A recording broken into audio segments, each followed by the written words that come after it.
Greater Noida में बसे एक छोटे से गांव सुनपुरा में सन 2016 से संचालित है संस्थानम अभय दानम, एक ऐसी संस्था जिसमें मूक प्राणी एवं असहाय पशु पक्षियों के पालन पोषण से लेकर चिकित्सा तक की उत्तम व्यवस्था की जाती है। संस्था में उपस्थित चिकित्सक एवं अन्य सदस्य दिल्ली एनसीआर एवं अनेक क्षेत्रों से 24 घंटे असहाय पशु पक्षियों का रेस्क्यू कर जीवन दान देने का नेक कार्य कर रहे हैं। संस्था में ज्ञान दानम गुरुकुल भी चलाया जा रहा है, जहां छोटे बच्चों को लौकिक शिक्षा के साथ जैन धर्म एवं जीवन उपयोगी संस्कार भी दिए जा रहे हैं। शिक्षा ही नहीं बल्कि बच्चों के रहने एवं खाने की भी निःशुल्क व्यवस्था की जाती है। इनके साथ ही संस्थान में औषधानम आयुर्वेदिक एवं प्राकृतिक चिकित्सा केंद्र में चिकित्सकों के परामर्श से लोगों का उपचार निःशुल्क किया जाता है। संस्था में हथकरघा एवं हस्तशिल्प प्रशिक्षण केंद्र भी संचालित है, जिसमें युवाओं को विभिन्न कलाओं का निःशुल्क प्रशिक्षण प्रदान किया जा रहा है। सन 2017 में इस परिसर में श्री दिगंबर जैन मंदिर की स्थापना भी की गई, जहां अरिहंतगिरी तमिलनाडु से लाई गई मूलनायक भगवान शांतिनाथ की मनोहारी प्रतिमा लगभग 500 वर्ष प्राचीन है। प्रतिमा इतनी निराली है कि हर कोई इन पर मोहित हो जाता है। मंदिर जी में प्रतिदिन प्रभु का अभिषेक, शांति धारा एवं पूजन होता है। वर्तमान में पशुजन्य दुग्ध पदार्थ क्रूरता मुक्त न होने के कारण यहाँ अभिषेक हेतु वनस्पति जन्य विकल्पों जैसे कि नारियल जल, पुष्प एवं फलों के रसों का प्रयोग किया जाता है। क्षेत्र पर हस्तलिखित पांडुलिपि संग्रहालय, जैन वीगन ऑर्गेनिक भोजनालय, गुरुकुल निर्माण का कार्य निरंतर चल रहा है। यदि आप भी ऐसे मनमोहक स्थान संस्थानम अभयदानम के किसी भी कार्य एवं क्षेत्र में सहयोग देना चाहते हैं तो संपर्क करें 9868356946 9329322040। आचार्य श्री उमा स्वामी विरचित तत्वार्थ सूत्र पाठशाला। मंगल आशीर्वाद परम पूज्य आचार्य श्री 108 श्रुत सागर जी महाराज, परम पूज्य आचार्य श्री 108 प्रमुख सागर जी महाराज। प्रेरणा स्रोत परम पूज्य मुनि श्री 108 प्रणम्य सागर जी महाराज एवं परम पूज्य पाठशाला प्रणेता मुनि श्री 108 हनुमान सागर जी महाराज। नमन करता स्वर्गीय श्री योगेंद्र कुमार जैन एवं स्वर्गीय श्रीमती आशा जैन, मोदीनगर, उत्तर प्रदेश। प्रायोजक ज्ञान दानम गुरुकुल। जो अवाय से अब आपको अनुभव हुआ, आप हमेशा के लिए, जब तक की भी आपकी मेमोरी की पावर है, आपको हमेशा वो चीज याद रहना कि ये चीज होती है तो ये होता है। जैसे बोलते हैं ना, हमने एक पूर्व धारणा बना रखी है कि वो व्यक्ति ऐसा है या इस काम का परिणाम ऐसा होता है, या आप अगर कुछ भी चीज बनाने जा रहे हैं तो उसके लिए इन इन साधनों की आवश्यकता है। तो वो क्या हुआ, हमने पहले अविग्रह किया, फिर यह किया, फिर अवाय किया, तभी तो हमें पता चला कि अगर मकान बनाना है तो आपको किन किन साधनों की आवश्यकता है, तभी मकान बनेगा। गाड़ी बनानी है, कोई भी सामान बनाना है, रोटी ही बनानी है, तो एक धारणा आपने पूर्व अनुभव से बना ली कि भैया पहले आटा चाहिएगा, पानी चाहिएगा, गैस अग्नि जलानी पड़ेगी, तवा भी चाहिएगा, तब जाके बेलन भी चाहिए, फिर गोल गोल रोटी बनती है। तो अब आपने कहीं पर रोटी बनी बनाई देखी, तो बाकी सारी चीजें आपकी क्या हो गई, अवग्रह भी हुआ कि भाई ऐसे बनाई होगी, ये चीज होगी, यह भी हुआ और अवाय हुआ, तो धारणा बन गई। धारणा माने ये चीज कैसे बनी होगी वो आपके कालांतर तक अब आपने नहीं बोली, है ना। कि जैसे आपने किसी व्यक्ति को देखा कि भाई नशा करता है, शराब पीता है, तो उसका क्या परिणाम होता है, पड़ा रहता है, एक्सीडेंट हो जाता है, उसकी दुर्गति हो जाती है, वो गलत गलत कार्य करता है, उसके मन पर उसका कोई कंट्रोल नहीं रहता। आपने कभी देखा था ऐसा? उसके बाद आपने अचानक से फिर से किसी व्यक्ति को देख लिया कि जो ऐसी हरकतें कर रहा है, तो अपने आप से आपने क्या लगा लिया, उस धारणा की वजह से जो आपने पूर्व अनुभव में देखी थी कि शराब पीने का ये परिणाम होता है, तो अब धारणा बन गई। जैसे ही आपने दोबारा से किसी अन्य व्यक्ति को उसी हालत में देखा, तो आपने क्या मान लिया मति ज्ञान से कि ये अवश्य ही शराब पीकर आया होगा, जिसकी वजह से उसकी ऐसी दुर्गति हो रही है। तो अवग्रह का क्या मतलब है, वर्तमान में कुछ पदार्थ देखा, उसको कुछ थोड़ा बहुत विशेष प्रकार से जान लिया, यह और थोड़ा विशेष प्रकार से जानने की चेष्टा करना, इच्छा करना। अब आए उसमें अब फटाफट से कोई ऐसा चिन्ह देख लेना जिससे जो आपने चेष्टा की थी, अब वो कंफर्म आपका पक्का निश्चय हो जाना कि वह चीज इस कारण से हुई है। उसके बाद धारणा करना। धारणा माने अब जो अवाय हो गया उसको कालांतर तक नहीं भूलना। ये आप कोई भी उदाहरण इसको आपके अनुभव से, आप शास्त्रों के माध्यम से, आपने जिन गुरुओं से पढ़ा हो, जिन पुस्तकों ने देखा हो, इसके उदाहरण समझने की दृष्टि से आप कुछ भी लगा सकते हैं। जरूरी नहीं है कि जो उदाहरण हम बता रहे हैं वही केवल उदाहरण हो सकते हैं, उदाहरण कोई भी हो सकता है। आपको अपने मन से भी आप लिख सकते हैं, समझ सकते हैं, उसमें कोई भी परेशानी नहीं है। ठीक है। अवग्रह, किसी पदार्थ के दर्शन के बाद उसका विशेष ज्ञान होना।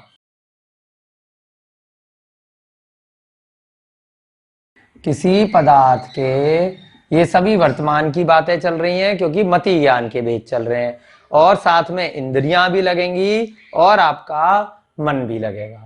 किसी पदार्थ के दर्शन के बाद उसका विशेष ज्ञान होना। अच्छा, दर्शन का मतलब यहां केवल नेत्र से नहीं है, कर्ण से भी हो सकता है। चक्षु दर्शन, चक्षु दर्शन आगे के सूत्रों में आएगा।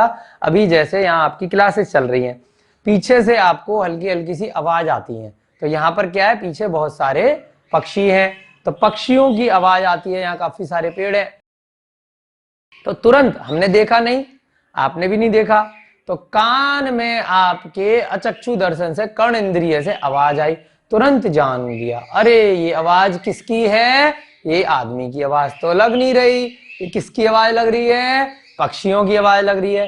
किससे जाना, अवग्रह से जाना। आवाज आई, अच्छी बात है, पक्षी की आवाज आई, विशेष ज्ञान हो गया। अभी ये नहीं पता कि कौन से पक्षी की आवाज है, अब थोड़ा और चिन्ह, अब निकले बाहर, देखा अच्छा ये पक्षी बोल रहा है, ये तो कौवा है, ये तो कबूतर है, ये तो कोयल है, ये तो ये वाला पक्षी है। अलग अलग पक्षी की अगर आपको पहचान है और देख के आपने जान लिया, तो क्या हो गया, अभी आप चेष्टा करने लग गए। क्या हुआ, चेष्टा करते ही ईहा हो गया, चिन्ह देखकर जान लिया कि किसकी आवाज थी, अवाय हो गया, कालांतर तक अब उसकी आवाज नहीं भूली, तो क्या हो गया, धारणा बन गया। देखिए साक्षात कितना अच्छा आपको अभी अभी उदाहरण सुनने को मिल गया। तो ऐसे ही आप कुछ भी उदाहरण लगा सकते हैं। इसका क्या उदाहरण है, अवग्रह का, है ना। जैसे यही उदाहरण हम लिख लेते हैं, कुछ आवाज आ रही है,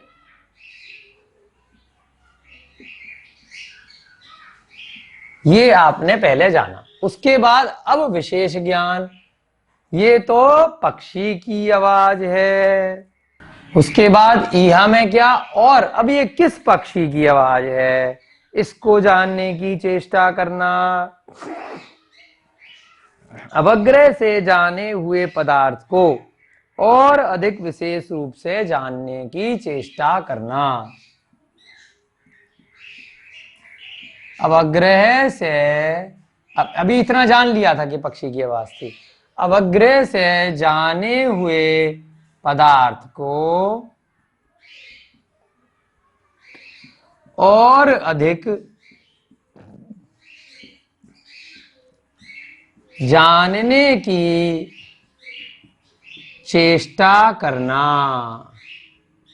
उदाहरण, ये आवाज किस पक्षी की है? बहुत सारे उदाहरण आ सकते हैं। एकदम हवा आ रही है तो ये हवा पंखे की आ रही है या कूलर की आ रही है या एसी की आ रही है या कोई हादसे कर रहा है या प्राकृतिक चल रही है। अब ये चेष्टा करना है ना। और उसके बाद अब एक चिन्ह देख लेना साइड में, अरे ये तो कूलर चल रहा है, अरे ये तो पंखा चल रहा है, अरे ये तो कोई हाथ से हवा कर रहा है, अरे ये तो आंधी आ रही है। तो अभी चेष्टा कर रहे थे, अब चिन्ह देख लिया तो चिन्ह देखते ही क्या बन गया? अवाय बन गया।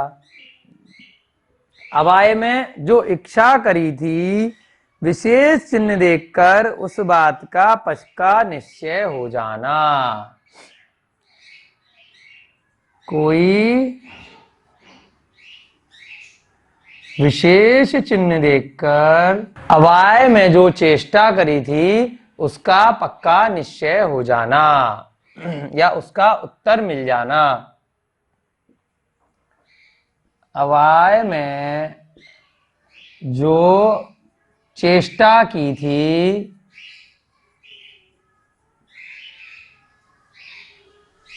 उसका आपको क्या मिल गया? उत्तर मिल गया और पक्का निश्चय हो जाना। उसका आपको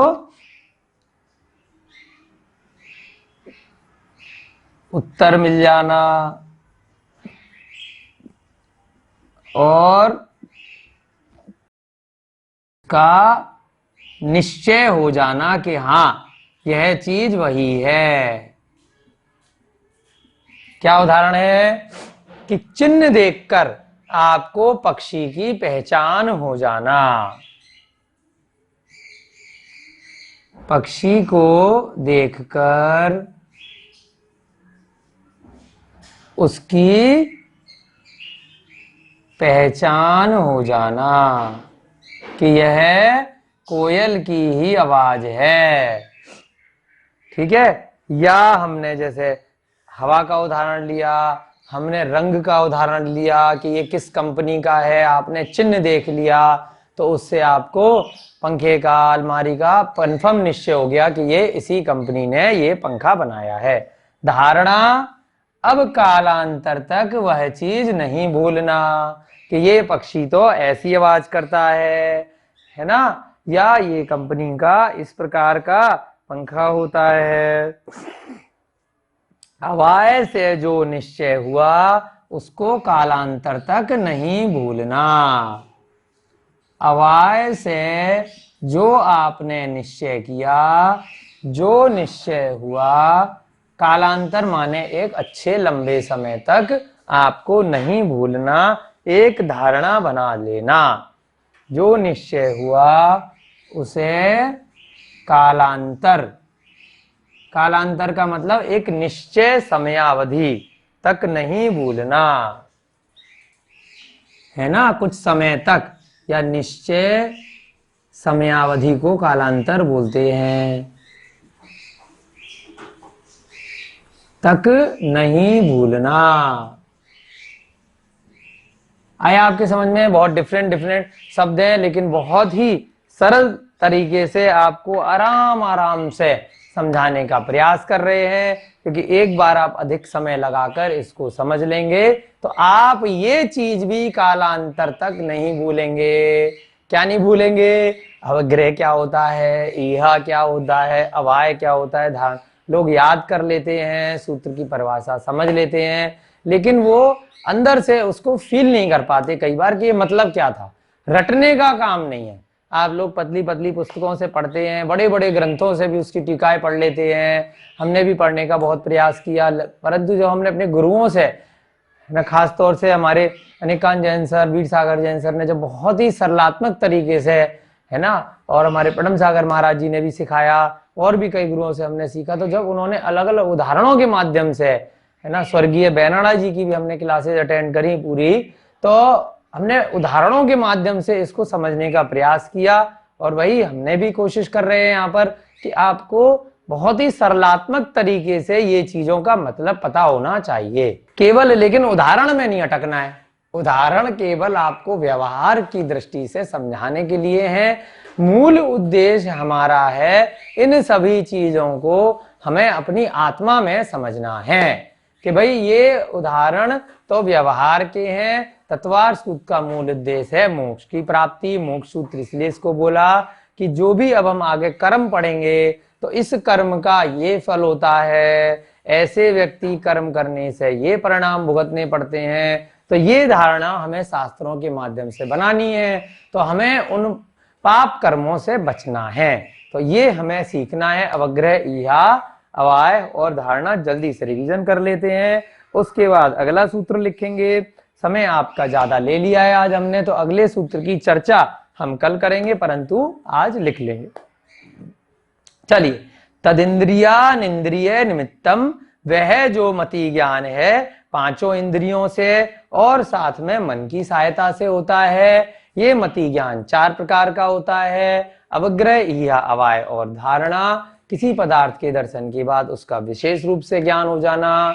दूसरा, अब कुछ और अधिक जानने की चेष्टा करना। अवाय, अब आपको कंफर्म हो गया कोई चिन्ह देखकर कि भाई जो चेष्टा करी थी वो आपकी पूरी हो गई। धारणा, अब जो निश्चय कर लिया अवाय में उसको कालांतर तक नहीं भूलना। ठीक है, अब हम आपका 16वां सूत्र लेंगे। बहुत ही कम शब्दों में 16वां सूत्र बताया है और बड़ा ही ये भी इंटरेस्टिंग सूत्र है। ये सभी किसके प्रकार हैं? सम्यक ज्ञान के अंदर जो पहला ज्ञान था मति ज्ञान, मति ज्ञान के ये 4 प्रकार हैं। और सम्यक ज्ञान कितने प्रकार का था? सम्यक ज्ञान 4 प्रकार का था। मति, श्रुत, अवधि और मनः पर्यय और अंत में केवल ज्ञान। आचार्य श्री उमा स्वामी विरचित तत्वार्थ सूत्र पाठशाला। मंगल आशीर्वाद परम पूज्य आचार्य श्री 108 श्रुत सागर जी महाराज, परम पूज्य आचार्य श्री 108 प्रमुख सागर जी महाराज। प्रेरणा स्रोत परम पूज्य मुनि श्री 108 प्रणम्य सागर जी महाराज एवं परम पूज्य पाठशाला प्रणेता मुनि श्री 108 हनुमान सागर जी महाराज। नमन करता स्वर्गीय श्री योगेंद्र कुमार जैन एवं स्वर्गीय श्रीमती आशा जैन, मोदीनगर, उत्तर प्रदेश। प्रायोजक ज्ञान दानम गुरुकुल।